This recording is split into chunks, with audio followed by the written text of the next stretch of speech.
I was born in a small village in Somaliland called Bro.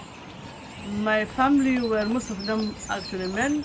My father was an educated man, and I really was raised like a queen. You know, I was so confident that got a lot of encouragement when I was getting my education, in my work, and all these things really. So I never experienced any problems when I was growing up as a child. But when I came to the real world and moved from the village to the bigger town, it really was my hardest time that I felt, yeah, the woman has got a problem. That there are so many problems the woman face in everyday life. But still, because I was getting education in Mogadishu, and I had that confidence, you know, from young age, somehow took me through in Somalia. But my hardest part was when we came here as a refugee. I came here to study myself. I came here in 1989 to study actually my second degree. But then and I was supposed to be here only 9 months and go back. And then while I was in here, 3 months later, Mogadishu, Somalia had a war. And I was thinking that by the time that I finished that I will go back, but it didn't happen.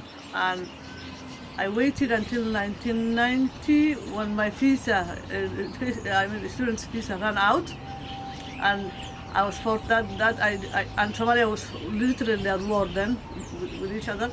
I couldn't go back, and I have to ask asylum, and that was the hardest really bit of my life experience. I was in my 20s then.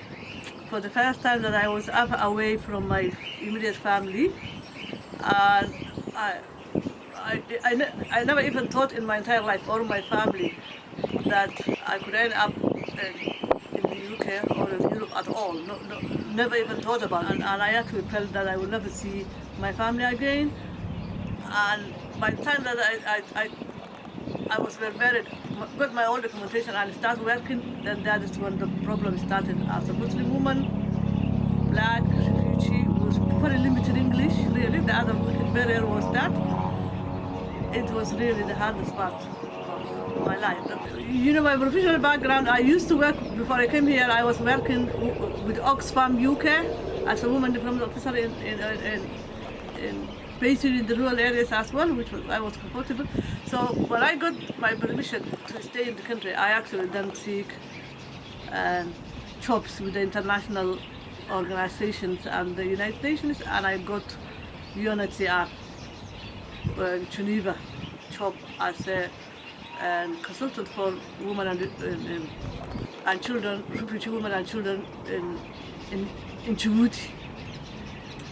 So that took me out, hoping that actually I will go back to Somalia when it gets better and resume my life.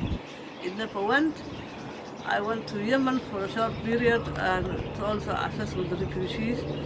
And I did travel to Ethiopia as well. My other colleague was working in Kenya. And at the time, it was already by 1995, I just really had to settle somewhere. So I got a job with one international organization to Somaliland to establish local NGOs. So I stayed and worked there until I got married and had small children, and I had to come back.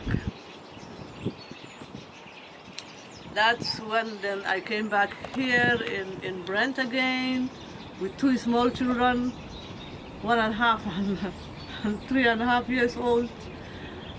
And I actually started my life from scratch, from there on.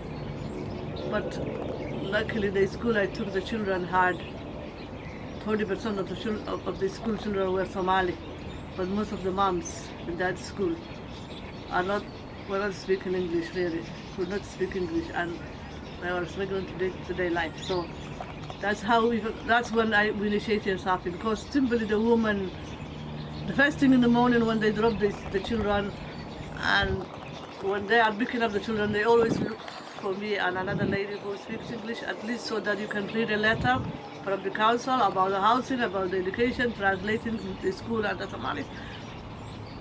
And really it was a winter, and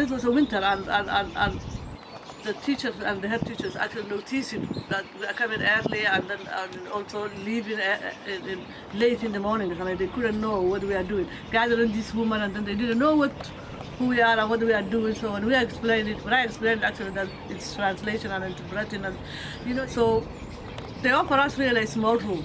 That's how we really started SAAFI, because I just thought, why don't we have an organization? Because we are already doing all these things and formalize ourselves. Still thinking that it will be a temporary and we can go back to our, that I can go back my professional life, and then when I settle and all these things, but it really didn't happen. And that lady already left.